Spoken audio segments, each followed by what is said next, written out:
Global tariffs imposed by Donald Trump have just taken effect as the US president pushes competition over cooperation in a bid to reshape the international trading system. He's imposed duties on more than 60 countries, taking aim at what he calls unfair trade practices and unequal trade balances. The new levies range from 10 to 50%. They're the highest in nearly a century. Some of the countries hardest hit are Brazil and Switzerland, as well as one of America's biggest trading partners, Canada. India, whose leader Trump hailed as his great friend just a few months ago, is now facing 50% tariffs. Allies such as the European Union, Japan and South Korea are facing tariffs of 15%. President Trump's threatening a 100% tariff on foreign-made computer chips, but he says he would exempt companies that invest in the US. And while some Asian chip firms plunged in the markets, others with factories in the US gained. Trump made the announcement at an event where Apple has promised to invest an additional $100 billion. The tech giant aims to invest $600 billion in the US over the next 4 years. John Diamond is a director at the Center for Tax and Budget Policy at the Baker Institute for Public Policy. He's joining us from Houston in Texas. So thank you very much indeed for being with us.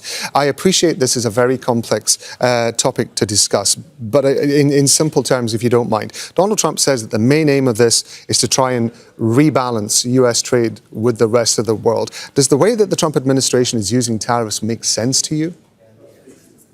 Not at all. You're not going to balance the trade, the imports and exports.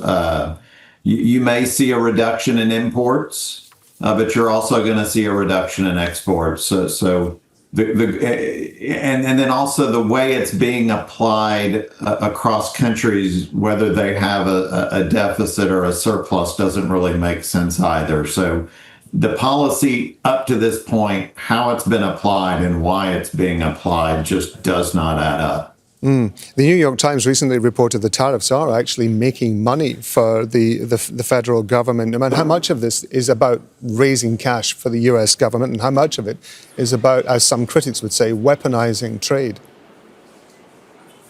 I mean, I think it's a little of both. You hear them use both of those talking points at times.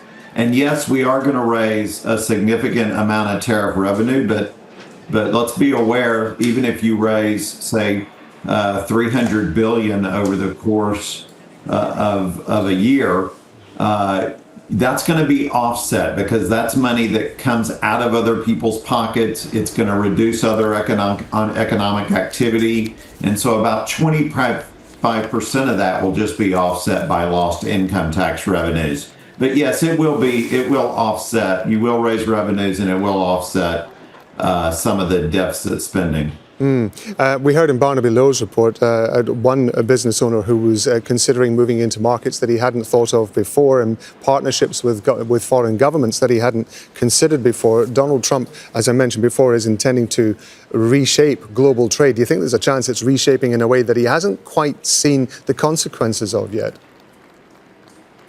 You know, I'm certain that we will all be shocked at how things are kind of when it all settles. Where we settle will be surprising. I don't think they have an idea of where they're going. I think you're going to see that there's winners and losers, and you're going to see that there's a lot of inefficiency with political kickbacks. And political punishments for adversaries. I want to talk to you briefly about the situation within the US itself, because supporters of tariffs, if I understand it correctly, say that they essentially move taxation from earnings onto goods. Now, people would initially, I would imagine, think that that is a good thing if they are losing less of their income on a monthly basis. But what are the implications, the real life implications of that? I mean, the real life implications are you have fewer choices in terms of the number of goods that you can choose between. You face higher prices for those goods. So yes, you may get to, there will be winners and losers. So some industries will benefit, industries that are protected by tariffs and they increase their production in the US, but you'll have other industries which are devastated by tariffs, industries that are dependent on intermediate inputs, importing intermediate inputs. will be adversely impacted. So, at the end of the day, it's impossible to say who's going to win and lose. There will be winners, there will be losers. Overall, we'll all be a little worse off because economic growth will slow, prices will rise, and people's budgets will be strained.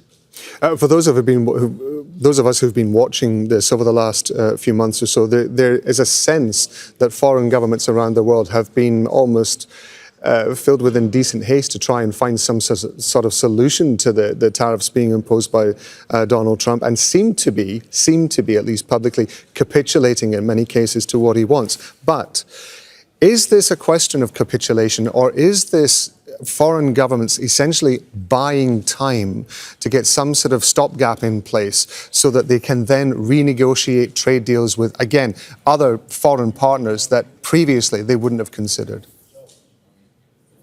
I think that's exactly what's happening is foreign governments are doing what's best for them immediately, and that is let's get the tariffs down as much as we can while we try to work out what is going to be the long-term impact and what are we going to do in terms of a long-term policy for building new supply chains that unfortunately may not include many American products.